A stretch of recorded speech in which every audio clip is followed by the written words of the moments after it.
The night was black as ink, the kind of darkness that seemed to swallow sound itself.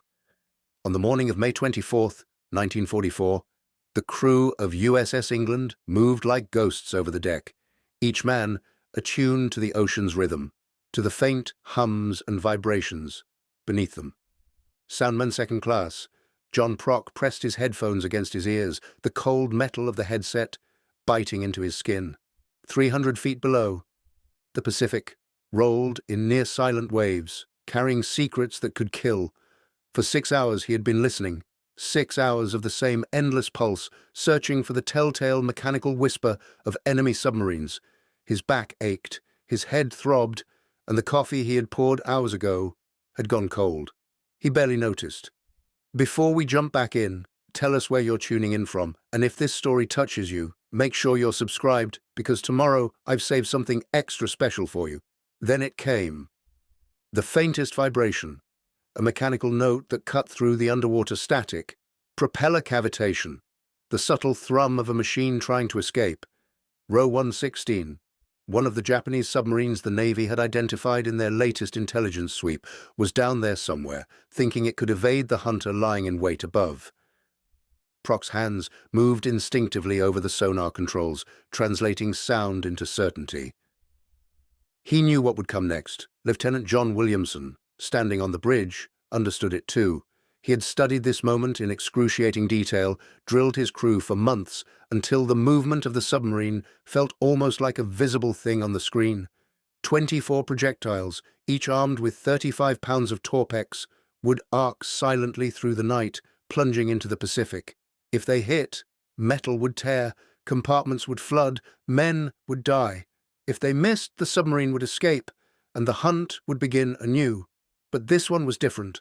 The commander of row 116 was skilled, aggressive. Unlike the previous submarines the England had tracked, he did not flee blindly. He executed maneuvers that seemed almost reckless, yet precise, fishtailing, sudden changes in depth, counter-pinging to confuse the sonar. Every tactic he employed was designed to break contact and vanish into the black. Prock held his breath. This was the moment where training met chaos. For 12 days, USS England had been making history, though nobody aboard knew it at the time. 6 submarines had already been sunk in rapid succession. The crew had become famous across the Pacific Fleet. Ships called her the Submarine Killer.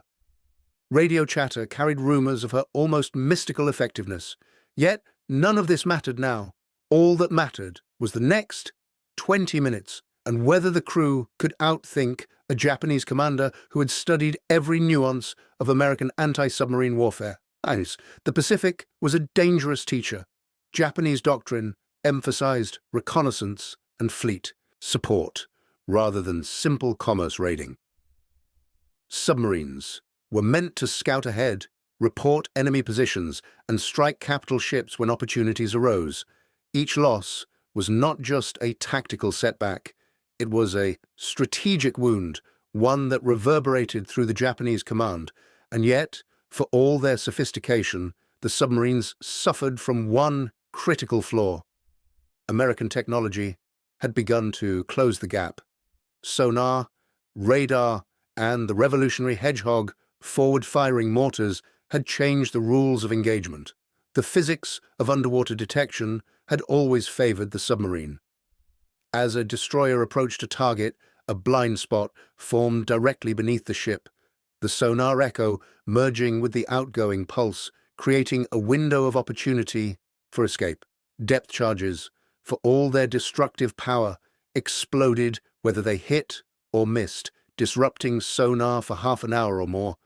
Accuracy was a cruel lottery. The Hedgehog, however, was different. 24 spigot mortars launched ahead of the attacking ship. Explosions meant a hit. Silence meant a miss. The sonar operator could track the submarine continuously up to the moment the projectiles entered the water. It was precise, ruthless, and deadly. The weapon was powerful, but technology alone was not enough. Training, preparation, discipline. These were the ingredients that separated USS England from the hundreds of other destroyer escorts that carried the same armament. Lieutenant John Williamson, had understood this. For months, the crew had been trained relentlessly. Soundman Prock and his counterpart, Roger Bernhard, had spent hours each day perfecting their ability to distinguish the faintest of sounds. Propeller cavitation, hull groaning, ballast tanks flooding. They had tracked friendly submarines in simulated attacks, rehearsing every possible maneuver the enemy might employ. Every member of the ship knew their role intimately. It was a symphony of war, each man playing his part with precision born of exhaustion and obsession.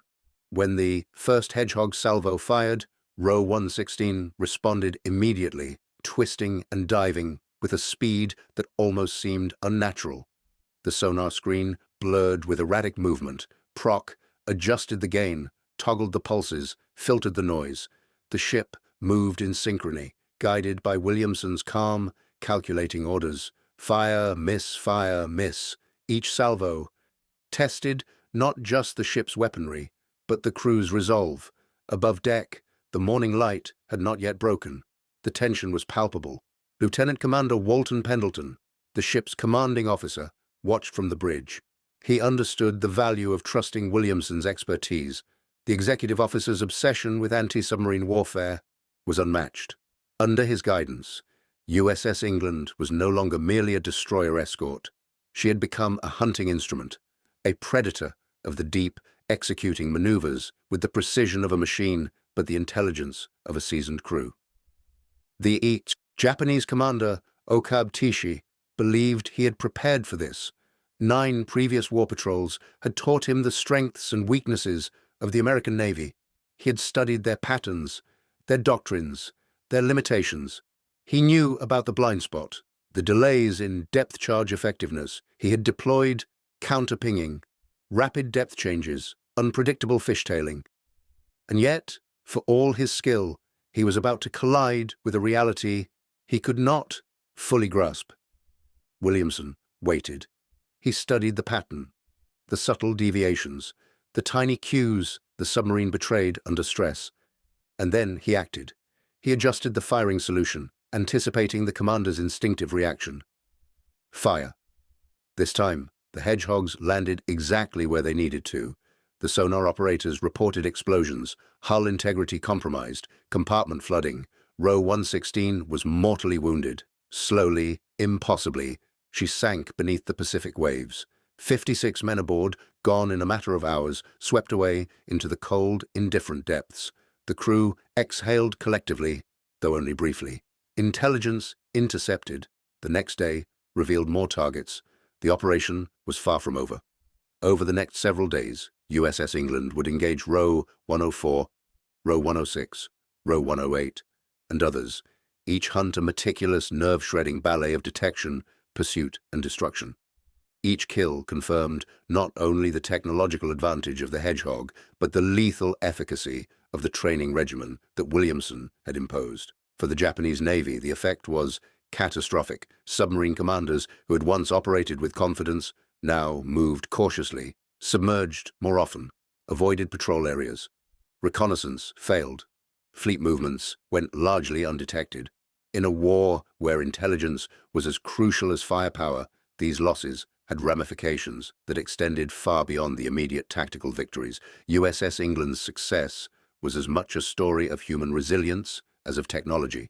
Each sonar operator had learned to distinguish real signals from false echoes. Each Hedgehog crew could reload in under 3 minutes. Engineering teams executed precise speed adjustments necessary for firing solutions. The bridge crew coordinated every element seamlessly. Every man aboard the ship trusted not only the machine, but one another. It was a collective skill, honed under exhaustion, guided by instinct, reinforced by relentless training.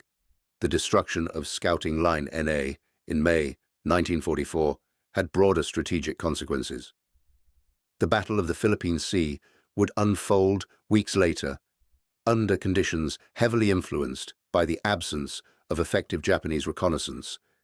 American carriers operated with near-total freedom. Japanese forces sailed into traps without warning. The Great Marianas Turkey Shoot became possible in part because the small destroyer escort had methodically eliminated 6 submarines in 12 days. Despite these monumental achievements, the men of USS England remained humble. They had not sought glory. They had sought precision, excellence, the satisfaction of performing their duty with the utmost skill. When accolades came, they were grateful, but measured. Lieutenant Commander Pendleton accepted the Navy Cross. Lieutenant Williamson, the Silver Star. Crew members received commendations, yet no man aboard claimed that they alone had achieved this remarkable feat. By the time USS England returned to Manus Island for resupply, the crew was physically exhausted, but there was a quiet, profound pride. Months of grueling preparation, long stretches of monotonous convoy escorting, endless drills under relentless supervision. All of it had culminated in a sequence of operations that would enter naval history. Yet, even amid the celebration, there was the ever-present awareness that the Pacific offered no rest. The war was ongoing, and danger was never far away. Preparing and narrating this story took us a lot of time, so if you are enjoying it, subscribe to our channel. It means a lot to us. Now back to the story. Later that year, off the coast of Okinawa, USS England would face a new trial. Kamikaze attacks, sudden and deadly, struck the ship with a ferocity that would have ended lesser crews. 37 men died, 25 were wounded, and the superstructure was shattered. Yet even then, the skill and cohesion of the crew proved decisive. Fires were controlled, engines maintained, and the ship survived the journey back to repair yards under her own power. This resilience, both human and structural, was a testament to the combined effectiveness of training, leadership, and technology. USS England was decommissioned in October 1945, barely 2 years after her commissioning. She had earned 10 battle stars and the Presidential Unit Citation, yet no museum preserved her. She was scrapped like countless other vessels, a fleeting artifact of an era in which ordinary men performed extraordinary feats under unimaginable pressure. Lieutenant Commander Pendleton retired as a captain, quietly attributing his successes to the crew, particularly to Williamson, whose meticulous preparation had defined the ship's operational capacity. Williamson himself would retire years later, leaving behind detailed accounts that remain definitive analyses of anti-submarine warfare in the Pacific. The story of USS England demonstrates that heroism is often the result of ordinary people executing extraordinary preparation under pressure. Technology, intelligence, and sheer determination converged to create outcomes that altered the course of battles and, indirectly, the war itself. For the Japanese Navy, these encounters shattered confidence, altered doctrine, and reduced operational effectiveness, leaving gaps that would be exploited in subsequent campaigns. Even decades later, historians and naval analysts marvel at the statistical improbability of the achievements. 6 submarines, destroyed in 12 days, a feat unmatched before or since in comparable circumstances. Yet, for the crew of USS England, the focus was never on history. It was on performing their duties, supporting each other, and trusting in the meticulous training that had prepared them for the dark, silent threat lurking beneath the waves. In the black waters north of the Admiralty Islands, where USS England had hunted her prey, the echoes of metal against torpex, of sonar clicks against hulls, and of men performing perfectly in concert with one another remain immortalized not in museums or plaques, but in the legacy of lessons learned, strategies perfected, and courage demonstrated in the relentless face of unseen enemies. The Pacific sun rose over the horizon like a blood-orange omen, painting the waves with streaks of fire and gold. USS England cut through the waters of the Central Pacific, her bow slicing the swell with the calm confidence of a predator returning to its hunting grounds. For the men aboard, the war had become a rhythm. Wake, watch, hunt, survive, repeat. Each day demanded vigilance, yet each day brought new challenges, and with them new lessons in fear, courage, and the fragile calculus of life and death. Soundman Prock stood again at the sonar, his face drawn and pale. Sleep had become a scarce commodity, snatched in brief, fitful periods between watches, but his mind was sharper than ever. After 12 days of continuous engagement with Japanese submarines, he had learned to distinguish the smallest nuances in the underwater acoustic environment. The murmur of a school of fish, the distant churn of a cargo ship's propeller, the sudden shift of a submarine adjusting ballast. Each sound had its own signature, and he could identify them with near-perfect accuracy. Williamson moved across the bridge with a quiet intensity. His eyes, dark and focused, scanned the radar, the sonar readings, and the positions of the other ships in the hunter-killer group. Every maneuver, every firing solution had been calculated and double-checked, yet he never allowed complacency. The Pacific was unpredictable, and even the most experienced crews could be undone by a single misjudgment. This day, intelligence had indicated a new contact. Row 104, a Type B-1 submarine, fast, stealthy, and armed with torpedoes capable of sinking the larger escorts if given the chance. For Williamson and his crew, this was another test, one that would demand every ounce of skill and courage they possessed. The hunt began with subtlety. USS England altered course slightly, masking her approach and maintaining sonar silence. Prock's ears strained against the faintest of vibrations. Then a whisper, a propeller blade disturbing the water, minuscule, almost imperceptible. He called out the contact, and Williamson nodded. They were close, too close to risk immediate action. A premature attack could alert the submarine and allow it to vanish. Patience would be the key. For hours, they maneuvered like a chess player circling an opponent. The submarine shifted, testing the hunter's responses, attempting to lead them into a miscalculation. Williamson anticipated each feint, adjusting the ship's speed, angle, and sonar focus. The crew moved as a single organism, every action precise, every observation vital. Finally, Williamson gave the order. Hedgehogs fired in a tight pattern, 24 projectiles plunging silently into the water. Silence followed for a tense heartbeat. Then the sonar picked up explosions. Hull integrity compromised. The compartments filling. Row 104 had no chance. The submarine's lights went out, and the ocean swallowed it whole. As the debris surfaced, the men of USS England observed a moment of solemnity. Unlike surface engagements, there was no cheering, no celebration. The enemy was not merely a target. It was men, sailors with names, families, and a life as fragile as their own. Yet, duty demanded clarity over sentiment. The hunter could not falter in moral hesitation. The string of successes continued. Over the next several days, USS England located and destroyed Row 106 and Row 108. Each operation mirrored the last in methodical precision, yet each carried unique tension. Some submarines were faster, others more evasive. Some tried to fight, firing torpedoes at the escorts with deadly intent. Each engagement tested the crew, honed their instincts, and confirmed the lethal synergy between technology, training, and human ingenuity. The Japanese Navy, by now, was reeling. Commanders ordered patrols to disperse to avoid the now infamous destroyer killer. Submarine morale fell, and operational coordination fractured. A doctrine that once emphasized reconnaissance and fleet support was now undermined by the relentless efficiency of USS England and her crew. Meanwhile, aboard the destroyer, the strain was visible. Men worked tirelessly, their bodies tired, their nerves frayed. Engineers maintained engines and sonar equipment with precision, often working in sweltering, noisy compartments below deck. The gunners reloaded Hedgehogs under the constant threat of enemy fire or malfunction. Each man's performance had become critical, yet fatigue was an omnipresent adversary.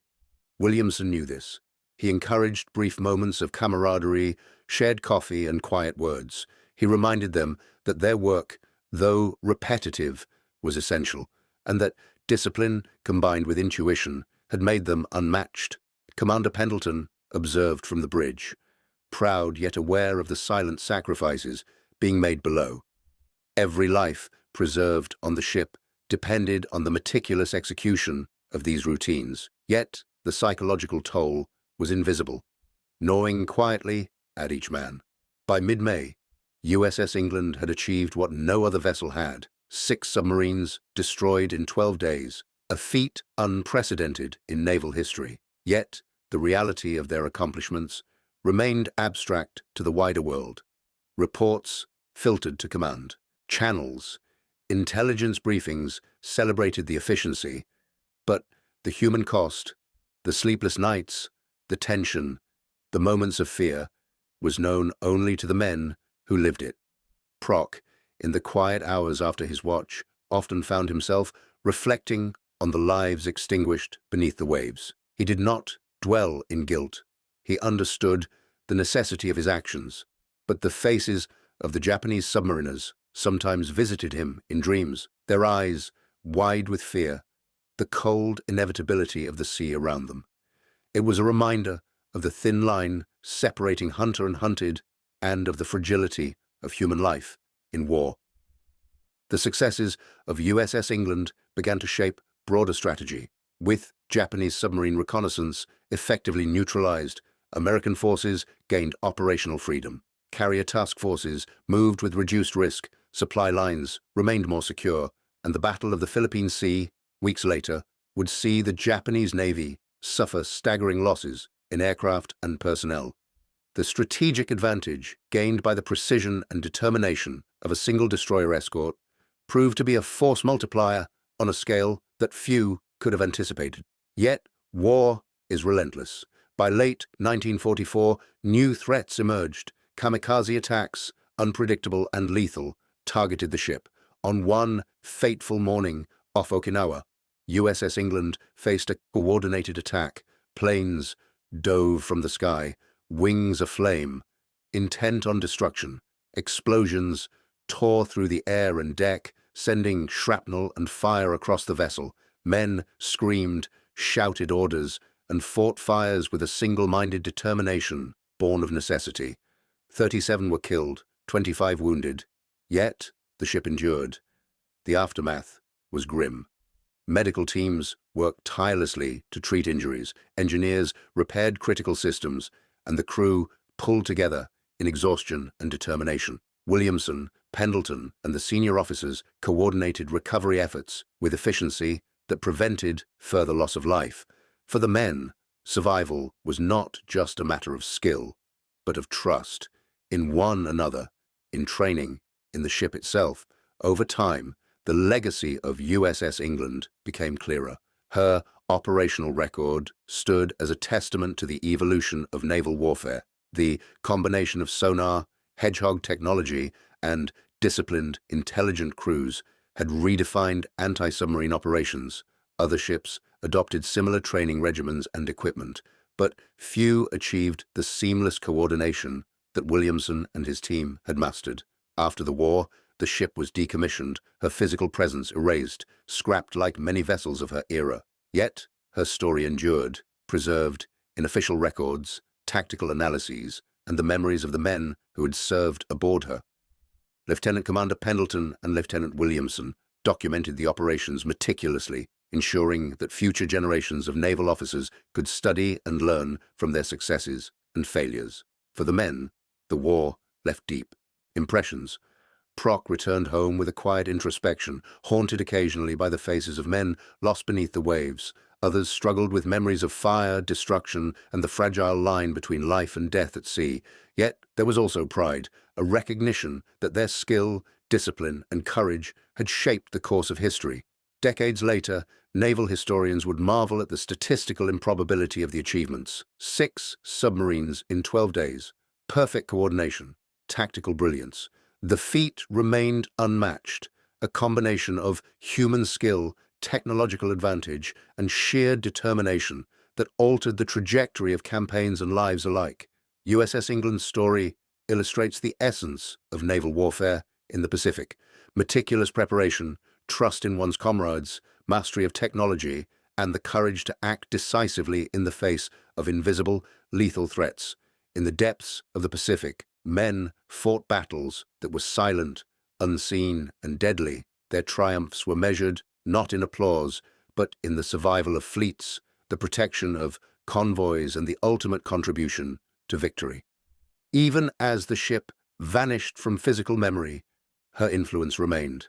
The lessons learned, strategies refined, and heroism displayed by the crew of USS England echoed through naval doctrine and inspired generations of sailors. In the vast, indifferent expanse of the Pacific, a destroyer escort and her crew had proven that excellence, courage, and precision could tip the balance, leaving a mark on history that no shipbreaking yard could erase. In the quiet moments, Prock and his fellow crew members would sometimes speak of the past in hushed tones. They would recall the tension before each attack, the precise timing of each salvo, the eerie silence after a submarine sank. They remembered not just the battles, but the camaraderie, the shared understanding that survival and success depended on trust, discipline, and unwavering focus. These were the memories that endured, the intangible legacy of men and a ship that had become legend. The Pacific itself seemed to remember. The waves that had swallowed Row 116, Row 104, Row 106, Row 108, and the others carried whispers of history. The ocean, vast and unfeeling, had witnessed acts of extraordinary skill, bravery, and determination. It had swallowed men and machines alike. Yet the story persisted, told in archives, recollections, and the silent awe of those who studied the extraordinary precision of USS England. Ultimately, the story is one of human potential pushed to its limits. It is a testament to the fact that preparation, intelligence, and teamwork can achieve the impossible, even against enemies skilled, determined, and desperate. USS England and her crew had faced the darkness of the deep, the chaos of combat, and the unpredictability of war, and had emerged as one of history's most remarkable examples of precision, courage, and lethal efficiency. Even after the war ended, the Pacific seemed unwilling to release its hold on those who had survived its trials. For the men of USS England, the transition from the relentless rhythm of combat to the quiet monotony of peacetime was jarring. The roar of engines, the clatter of deck machinery, and the constant tension of sonar pings were replaced by the stillness of harbors and the distant echo of civilian life. Some adjusted with ease, embracing the opportunity to reconnect with family and home. Others carried the ocean with them, a persistent weight pressing against their chests, a reminder of what had been lost and what had been achieved. Williamson walked along the quiet streets of San Diego, a city now bustling with returning servicemen and women. He had expected relief, yet instead felt a strange emptiness. The accolades that would eventually come, the Navy Cross mentions in dispatches and the quiet acknowledgement of superiors, felt muted against the vivid, unshakable memories of deep-sea hunts and submerged enemy vessels. Faces of the submariners, nameless and nameable alike, lingered in his mind. Each contact had been a puzzle, each attack a decision balancing morality and duty, each victory a silent testament to human skill under unimaginable pressure. Prock returned to civilian life with a sense of lingering duty. He became a maritime engineer, applying the same precision and attentiveness honed aboard USS England to the design and maintenance of civilian vessels. Yet, even in the controlled environment of shipyards and harbors, his mind often wandered back to the endless ocean. The hum of machinery reminded him of sonar pings. The sway of the docks mimicked the gentle roll of the destroyer in the Pacific swell. He found solace in structure and technical mastery, channeling the discipline and vigilance of war into creation rather than destruction. Other men of the crew found themselves haunted by the invisible scars of service. Sleep was elusive, nightmares frequent. The images of torpedoed submarines, explosions ripping through steel hulls, and the faces of fallen comrades visited them in quiet moments. Counseling was limited in those early post-war years. Many learned to carry their memories privately, bonding only with those who had shared the same harrowing experiences. At sea, USS England's legend, meanwhile, grew quietly within naval circles. Military historians marveled at the tactical precision that had allowed a single destroyer to neutralize 6 submarines in 12 days. Lectures at naval academies dissected each engagement, analyzing sonar readings, hedgehog firing patterns, and the coordination required for such flawless execution. Generations of officers studied Williamson's decisions, Pendleton's leadership, and the crew's unwavering discipline, drawing lessons for the Cold War years ahead. Yet, for the men who lived it, the legend was secondary to the human reality. Victory at sea had required sacrifice, personal, moral, and emotional. Each success came at a cost. The ocean, impartial and vast, had demanded respect, and the men had learned to measure themselves against it, to trust in their training, each other, and the fragile vessel that carried them across thousands of miles of hostile waters. In the decades that followed, reunions of the USS England crew became sacred rituals. They met quietly, often in small harbors or naval museums, sharing memories and paying silent tribute to those who did not return. They spoke little of heroism, focusing instead on precision, luck, and the relentless demands of duty. Stories of sonar contacts, evasive maneuvers, and hedgehog volleys were retold with technical reverence, each man understanding that survival had been as much about methodical execution as it had been about courage. By the late 1960s, as naval warfare evolved with missile systems and nuclear-powered submarines, the story of USS England became a benchmark of operational excellence. Younger officers, trained in anti-submarine warfare, studied her campaigns as both a tactical guide and a philosophical lesson, that skill, discipline, and teamwork could achieve extraordinary results even under extreme conditions. The quiet brilliance of her achievements remained relevant, bridging the lessons of World War II with the demands of modern naval strategy. Yet, the true legacy of USS England was not in manuals or accolades. It was in the men themselves. Their actions had saved countless lives by neutralizing a strategic threat, allowing supply lines to remain secure, and contributing to broader victories in the Pacific theater. But the psychological, emotional, and moral imprint of that service endured in ways statistics could never capture. Prock often visited naval memorials in the years that followed, placing flowers and quietly reflecting. He thought of Row 104, Row 106, Row 108, and the others. He thought of his comrades on England, their shared triumphs, their laughter, and their grief. The ocean had taken much, but it had also revealed the extraordinary capacity of ordinary men to adapt, endure, and prevail. Williamson, now an instructor at the Naval War College, spent his days teaching strategy, sonar operations, and leadership.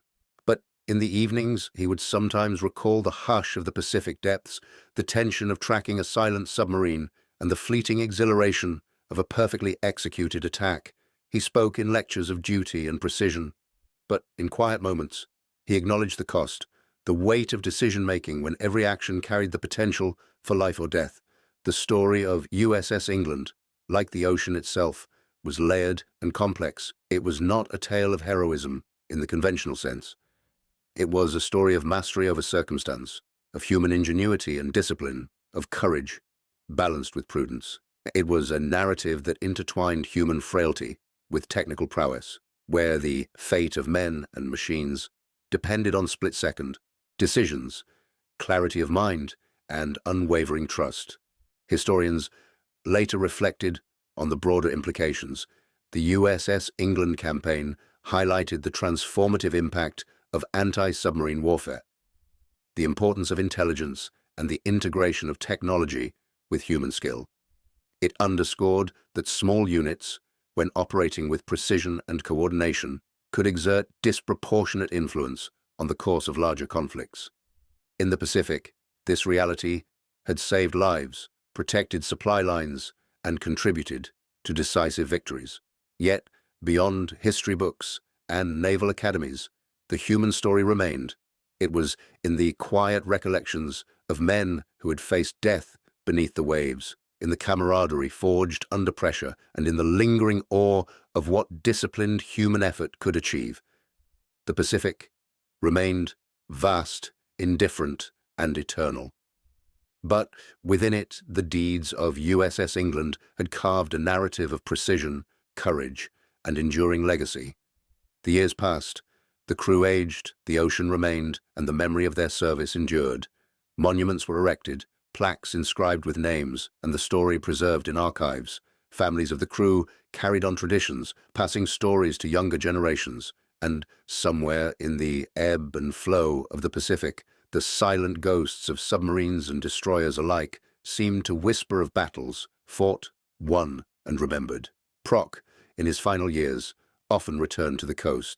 He would sit on a worn bench, overlooking the water, the wind carrying the scent of salt and the distant cry of gulls.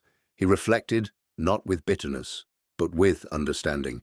The ocean had demanded excellence, exacted sacrifice, and revealed character. USS England had been more than a ship.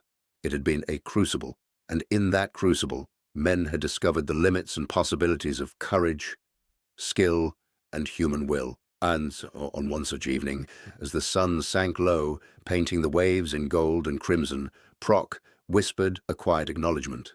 To the men lost, to the comrades who had endured, to the ocean that had witnessed it all, he offered gratitude and remembrance. In that moment, the past and present converged. The lessons of war and the resilience of human spirit intertwined. USS England's story, though anchored in history, became timeless, a testament to what men could achieve when mastery, discipline, and courage converged beneath the endless sky and across the boundless sea. The destroyer may have long since been dismantled, her steel returned to the earth, yet her legacy sailed onward in memory, in history, and in the hearts of those who knew the weight of her service, and in the vast, ever-moving Pacific, her story lingered, an echo of precision, valor, and the profound human capacity to prevail against the depths of uncertainty and danger. The war had ended, but its echoes never truly faded. Even in peacetime, the Pacific seemed to follow the men of USS England, whispering reminders of nights spent scanning the horizon, of tension in the sonar room, and the terror of submerged death waiting silently beneath the waves. For many, the transition to civilian life was a quiet battle, fought in the mind rather than on deck. Prock had taken a small apartment near the docks, where the hum of freighters and the smell of salt carried faint echoes of his time aboard England. Each morning, he walked along the piers, watching ships glide past, feeling a strange mixture of comfort and unease. The ocean, once a tool of strategy and survival, was now a constant reminder of everything he had endured. On certain days, the wind carried faint memories of explosions, the echo of steel twisting under pressure, and he would pause, closing his eyes, reliving sonar readings, depth charge patterns, and the silent approach of enemy submarines. Williamson, retired from active service, lectured at the Naval War College, passing on tactical lessons he had learned. Yet, when he spoke of strategy and leadership, he often noticed a quiet dissonance between the precision of words and the chaos of memory. He could describe sonar techniques and hedgehog attack patterns perfectly, but no lecture could capture the fear of knowing that a single miscalculation could doom an entire crew or end countless lives. Students hung on every word, analyzing his moves, but history books could never convey the pressure, the moral weight, or the profound responsibility of command in the heat of battle. The men of USS England rarely spoke of heroism. To them, survival had required method, precision, and trust. The kill of 6 Japanese submarines in 12 days, legendary as it was, resulted from rigorous planning, coordination, and the seamless trust between officers and crew. Each hedgehog launch, each evasive maneuver, each sonar ping had been calculated, measured, and executed. Courage was measured not in flamboyant acts, but in steadfast adherence to duty. Yet, courage came at a cost. Prock often found himself haunted by the faces of submariners whose lives had ended under England's depth charges. He did not hate them. They had been adversaries in a brutal war, but he could not erase the memory of torpedoes striking, steel hulls imploding, and the silence that followed.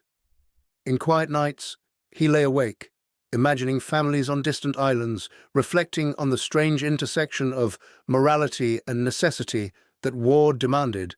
In letters exchanged with former shipmates, these thoughts emerged with quiet honesty. They reminisced about humor amidst tension, shared meals in cramped mess halls, and fleeting victories celebrated with restrained joy. Yet there were confessions of lingering unease, sleep interrupted by phantom sonar echoes, and dreams haunted by steel and water. The camaraderie that had kept them alive became their anchor in peacetime, a reminder that survival had been a shared burden, not just an individual triumph. By the early 1950s, the world had shifted. The Cold War was reshaping global politics, and naval strategy increasingly relied on nuclear-powered vessels and long-range missiles. But the lessons of USS England endured. Her campaigns were studied meticulously at naval academies, her precision in anti-submarine warfare a benchmark for modern operations. Young officers learned that small, well-coordinated units could wield disproportionate influence, that discipline and trust were as potent as any weapon, and that victory required both mental acuity and moral clarity. For Williamson, theoretical frameworks were satisfying, but incomplete. He sometimes walked alone along the coast, letting waves lap at his boots, recalling subtle details of engagement, the weight of a decision to fire, the anxious glance exchanged with the officer at the helm, the tension that vibrated through every deck plate during a depth charge attack. Those moments could not be taught. They could only be remembered, internalized, and carried forward as part of the unspoken language of naval life. Prock devoted himself to engineering projects, applying the meticulous care that had kept his crew alive. Shipyards, cargo vessels, and even tugboats became extensions of the discipline he had honed at sea. Yet his work was punctuated by introspection. He often paused at blueprints, imagining not only the mechanics of hulls and engines, but the human lives intertwined with each vessel. Every calculation carried echoes of survival. Every welded seam reminded him of steel enduring under depth charges, and every ship that sailed successfully testified to what he had learned from England. Families of the crew became guardians of memory. They collected photographs, preserved letters, and retold stories of bravery, precision, and endurance. Children who had grown up hearing about the destroyer that hunted submarines learned not only of tactics, but of human resilience. The Pacific, vast and unfeeling, became a classroom in empathy, strategy, and moral complexity. For the men themselves, these familial bonds reinforced that their service had consequences beyond battles. They had shaped the world in subtle, enduring ways. Some men, unable to reconcile memories with peacetime, sought solitude along coastlines, fishing villages, or quiet towns, far from naval ports. They found solace in the rhythm of water, the measured casting of nets or lines, and the quiet patience of natural cycles. It was a continuation of the vigilance they had cultivated at sea, though now the stakes were calm and the threats absent. The ocean remained a teacher, its lessons gentler, reflective, and tinged with nostalgia rather than fear. As decades passed, the legend of USS England evolved from operational marvel to human narrative. Historians, filmmakers, and writers explored her story, emphasizing not only tactical brilliance, but the human dimension of war. They recounted sweat, fear, and moral weight, and the bonds that had allowed ordinary men to achieve extraordinary results. Readers and audiences were captivated not only by technical feats, but by quiet heroism that enabled survival, precision, and duty to coexist. Yet, for the men themselves, these portrayals often felt distant. Cameras and pens could capture events, but not the texture of emotion, the cadence of commands, or the interplay of instinct and discipline that had defined their days aboard England. The truth lay in memory. In shared glances across the sonar room, the tension that made the slightest sound meaningful, and the silent acknowledgement of trust that had held them together in the cold, dark depths. Williamson reflected on leadership and legacy. True command was less about orders and more about understanding. Less about asserting control and more about cultivating trust, respect, and competence. Every decision carried human consequences, and a leader's responsibility was not merely to win battles, but to safeguard life whenever possible. He spoke of balance between duty and conscience, illustrating lessons with precise sonar readings, coordinated hedgehog attacks, and fleeting moments of exhilaration when strategy met execution flawlessly. Prock embraced the role of mentor. He spoke not of war's glamour, but of endurance, careful observation, and ethical clarity. Young engineers and naval cadets learned that technical skill could not exist in isolation. It was inseparable from human judgment and moral responsibility. Every decision had ripple effects, whether in a depth charge or hull design, and understanding that interconnectedness was the mark of both competent sailor and responsible engineer. By the 1970s, reunions of the USS England crew had become formalized, though still intimate. They gathered to honor one another, recount episodes with precision and pride, and grieve the passage of time. The ocean had claimed some, and age claimed more, but memory preserved the essence of what they had accomplished. They shared laughs over small mishaps, reflected on moments of tension, and silently acknowledged the extraordinary combination of chance, skill, and courage that had allowed them to survive 12 days of relentless pursuit, neutralizing 6 submarines, and leaving an indelible mark on naval history. Even as they aged, lessons remained vivid. Vigilance, coordination, and decisiveness were remembered, but so were humility, empathy, and respect for the adversary. War had demanded mastery over ocean, technology, and fear, but it also taught the fragility of life, the weight of consequence, and the enduring power of human connection. Prock often returned to the coast alone. Sitting quietly, he watched waves break against rocks, letting their rhythms soothe the persistent tension that never fully faded. The ocean, ever vast and indifferent, had been both adversary and teacher, and he carried its lessons into every facet of life. USS England's story was preserved in books, archives, and lectures, but the true legacy existed in quiet, understanding that discipline, courage, and humanity could prevail even in overwhelming danger. Williamson spent his final years writing reflections, not for fame, but to distill experience. He sought to capture the subtleties of command, the weight of choice, and the interplay of human skill and technology that had defined their missions. These reflections were layered, some technical, others deeply personal. They conveyed not just how battles were won, but why the men endured, and what it had meant to face the profound uncertainty of life and death daily. The legacy of USS England endured, recorded in historical accounts, studied in military academies, and commemorated in memorials. It also lived in memory, reflection, and the quiet resilience of her crew. Their story was not merely tactical brilliance, but human endurance, ethical clarity, and bonds forged in war's crucible. It was a testament to ordinary men meeting extraordinary challenges with courage, precision, and steadfast dedication. Even decades later, when children asked about the war, surviving crew spoke not of heroism in abstract terms, but of duty, focus, and responsibility. They described sonar room's tension, anticipation before hedgehog launches, and careful coordination required to neutralize threats without needless risk. Bravery, they taught, was not a single heroic act, but a continuum of vigilance, judgment, and trust. Prock, reflecting on his life, understood that the ocean had given as much as it had demanded. It had tested him, shaped him, and revealed limits and possibilities. He had faced fear, uncertainty, and death, and emerged with lessons guiding sailors and civilians alike. Watching the sunset over the Pacific, waves glinting gold and crimson, he felt quiet peace. USS England had sailed into history, but its spirit endured in memory, legacy, and the unbroken thread of human courage, precision, and endurance. The ocean remained vast, ever-moving, and indifferent, but through it flowed the story of men who had met it with discipline, ingenuity, and the quiet, steadfast courage that defined their era.